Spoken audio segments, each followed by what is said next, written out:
from Charles. Charles, your question, please. Good evening, Governor Kasich. I think most Americans are tired of the dysfunction of polarized partisan politics. Unfortunately, some Republicans are attracted to the demagoguery of a non-politician who makes shallow statements that have emotional appeal. Others are attracted to an ineffective politician who believes being uncompromising is a political virtue. We need a better class of politician who embraces our bedrock American values. We need a leader who can cast a vision and then have the political skill to move us forward, working together. Governor Kasich, earlier this evening you spoke of the tremendous work you did on the balanced budget.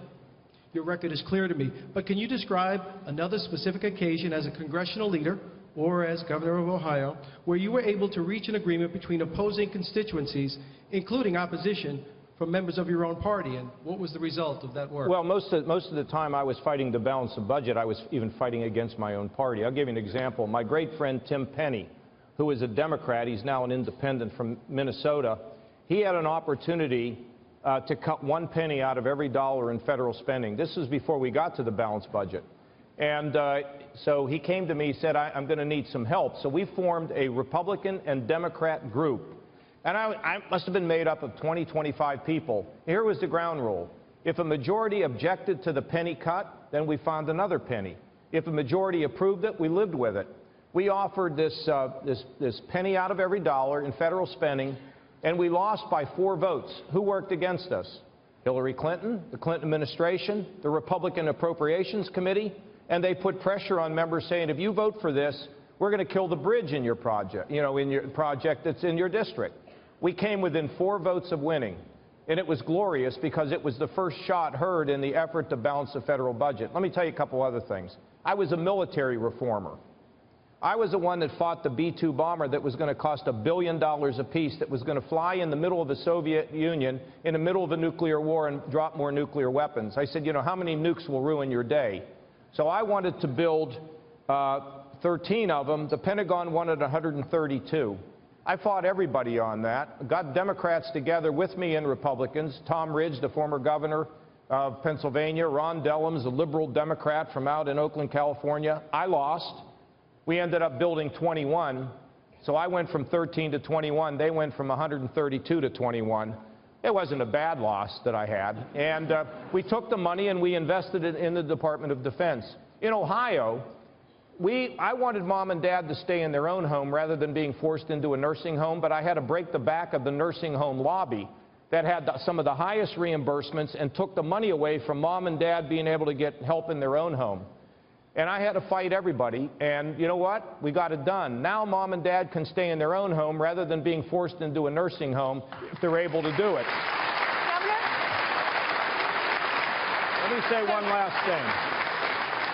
I believe we got to fix Social Security. I believe we got to fix the border. I believe we got to balance the budget. One party can't do it. Ronald Reagan put together a coalition of Republicans and conservative Democrats to achieve their goal. And, I've been thinking more and more, Greta, good luck in Washington. How about if the people march? How about if the people say, fix Social Security, balance the budget? How about if we march down there and put pressure and heat on the people who are not doing their job, okay? Governor?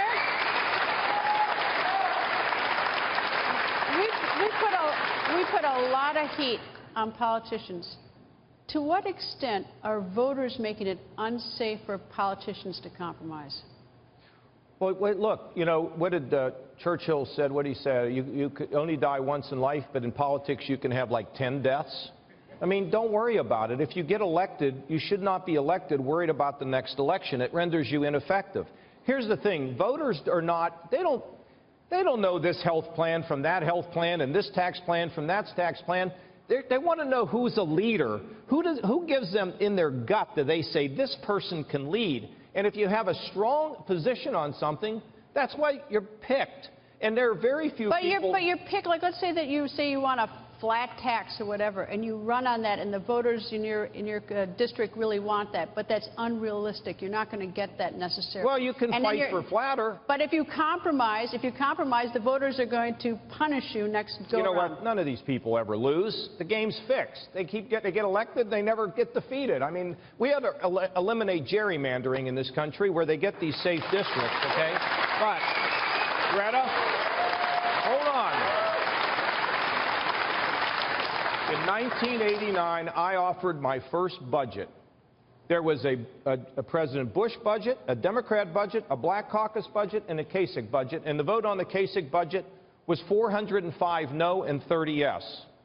Okay? I mean, I got crushed.